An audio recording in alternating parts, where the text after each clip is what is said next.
How to improve at navigating cultural gaps. Whether you're selling globally, whether you're managing a global team, or whether you just moved to a new country and you're trying to build out a network or you're trying to make friends, navigating the complex nuances of history, of family, of different experiences that people have in their regions is really, really important. You've heard me talk a whole lot about active listening. And look, folks, there's a number of different resources on the web that talk about how to be a better active listener, right?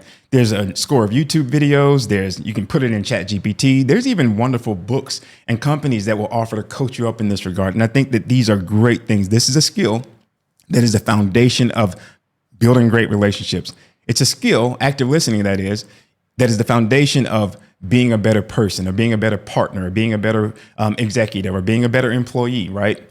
But how do you put things into practice, right? How do you can go on Chat GPT and you can read all the books that you want to, right? But how do you become a practitioner, right?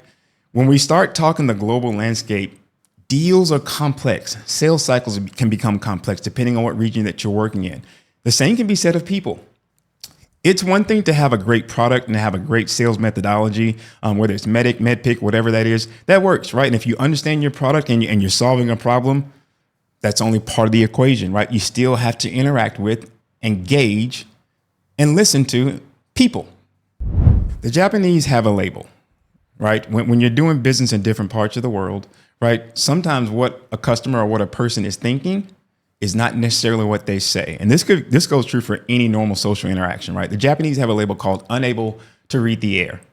And what that means is that in certain Japanese culture, and I think other cultures mimic this, sometimes you need to be able to read between the lines, right? Meaning that as you have an interaction with the person, there's nuance when people are communicating with you, or maybe you're looking for an affirmation, or maybe you're looking to close a deal, or maybe you're looking to, maybe build a more authentic relationship and you're going out to dinner with someone or for drinks.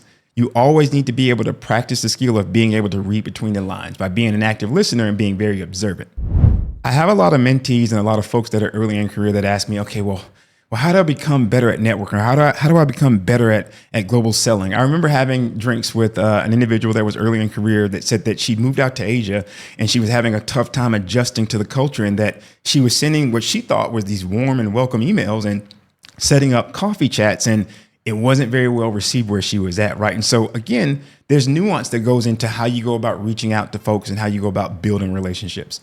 So before we get into the videos that I'm going to post about complex deals and building complex relationships in different parts of the world, I wanted to start at ground zero.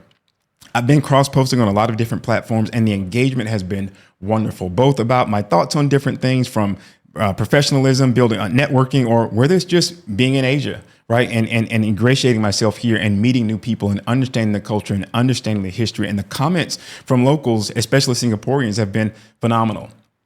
They have a thing called Kopi here, which is essentially coffee, right? But this is how Singaporeans say it. There have been folks that have offered to meet me for coffee or meet me for a meal. If you know me, you know that I talk about proximity, right? Being a great leader, being an effective individual contributor or an executive is all about being in proximity to the culture and the things that the people that work with you, that they're feeling. So I had the idea that as I launched this series, I want to do something a bit more dynamic. I want to open myself up, and I'm going to put my money where my mouth is, in that I have set up a link to where folks that are local here in Singapore can actually sign up to have coffee with me. For me, in the amount of time that I've been here, the relationships that I've been able to build, I truly value these relationships. I am truly curious about so many different parts of the world. For me, launching this series where folks have access to me and they can have coffee with me is something that's dynamic, and it's something that I see immense value in. There's no better way to get to know folks, to get to know people, and to have a truly authentic and interesting and honest exchange than by building this relationship over a meal or over coffee. So for those that are commenting on my videos, whether it's on LinkedIn or whether it's on YouTube or other platforms that I'm posting to, I'm going to keep you posted on how this experiment is going, right? And for me, I see it as an effort on my part to build trust, to build authentic connections, and to learn about the environment around me. That's my approach, right? With this new effort, I hope to continue to build meaningful relationships and just learn about the people around me, the environment around me, and just connect authentically. I encourage you to comment below if you have ideas or perspective that you want to share, or what methods are you using, or at different points in your career, whether you took your first global assignment or whether you started to run your first global team, what sort of resources and mindset helped you to be a better leader, a more effective person, or even a better active listener. I look forward to hearing your thoughts and comments below. Thank you.